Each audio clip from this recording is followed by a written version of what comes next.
Hello, ladies and gentlemen. Eddie Marcus here again. My daughter's probably in the back saying, "Oh, there he goes again." Yes, here I go again. To you, the people of Minnesota and the people of the United States of America, you might be asking yourselves, what is it, Eddie? What is it that you really want? Well, I'll tell you, what I really want, ladies and gentlemen, is to change America. I want to change America.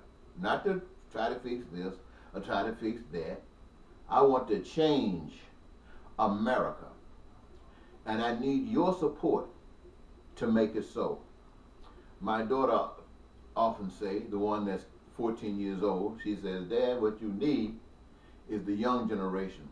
You old guys are not going to do anything. It's going to take the young generation." And I'm reminded so vividly when I was her age, somewhere thereabouts, I used to say the same things. I used to say, my generation, these older people didn't do it, they can't do it. But my generation, we came along and we saw Dr. Martin Luther King Jr. We saw him do some things that we had never seen done before. And so we know how to do it, and we are determined, and we are going to do it. Well, it's 50 years later, and look like things are much worse. Even though there have been some progress, it looks like things are much worse. Now, when I say I want to change America, you might say, how so? How do you want to change America? What do you want America to be? This is what I want. I want America to be the same thing that it would be if God appeared. Now, we know God is a spirit, and we haven't seen God. But it was said that God came to earth in the person of Jesus Christ. So if Jesus Christ was here in America, I want the same thing that Jesus Christ would want. Now, many of you don't believe in Jesus Christ. You must think that's some myth. But the Spirit is not a myth. And so if that Spirit be real, that Spirit is in me. And the same thing that Jesus or God would want in America, that's exactly what I want. I don't want anything less than that. Now, there's no God that would come down here and say that there are some people better than others. Nah, my friends, I don't know what God, yes I do, the God that would say that is an anti-God. There is no God that would say that Israel is special among all God's people. Nah, not the God I know. And so in America, there's no white man more special than a black. There is no American here and some other people that have come here that's more special than anyone. And every last one of us here in America needs the same things for survival.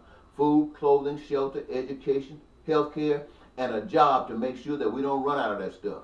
So the first thing I want in the Spirit of God, in the Spirit of Jesus Christ, in the Spirit of love, is for every Minnesotan and every citizen within the United States of America, even those that's living here by visiting. I want them to have the same thing that God wants them to have. But God wanted them to have it so much that if He prepared that they could have it. All they got to do is want it and get it. Now, I understand, ladies and gentlemen, that what I'm saying to you might sound kind of crazy, because we have been trained in our whole living on earth.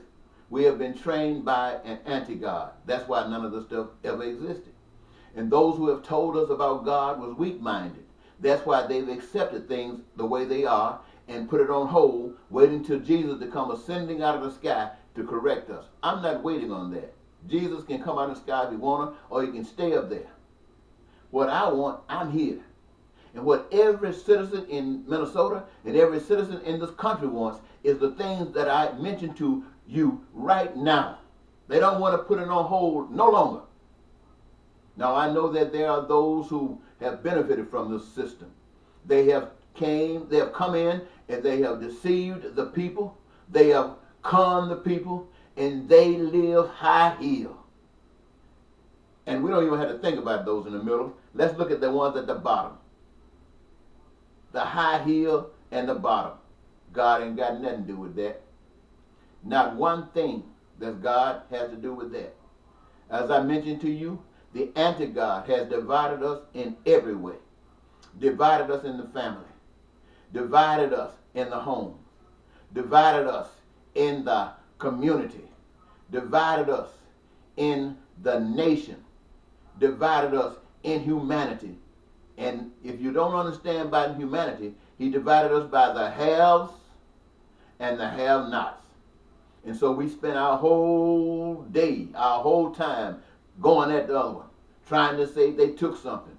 The others trying to say we're trying to get something. Divided. A house divided cannot stand. A people divided cannot stand. A nation divided cannot stand. So I'm asking you, ladies and gentlemen, I'm asking your support in helping bridge that gap, to close this divide, to make it whole, to make it one. That's what I want. That's what God wants. That's what you want. Now I want you to believe that it can happen. I want you to believe that it can happen. If the love of God, or whatever you might want to call it, can be in me to the degree that I can sit here, stand here, and say to you, let us do it, and mean it from the depths of my heart, you can too. And it's going to take you can too to do it. We must change America now, because if we don't, it will never be done. Why should we wait for the next generation? Why should we wait for any generation? Why should we wait for God? Are we that so low? I say no. Let us do it now. Thank you very much.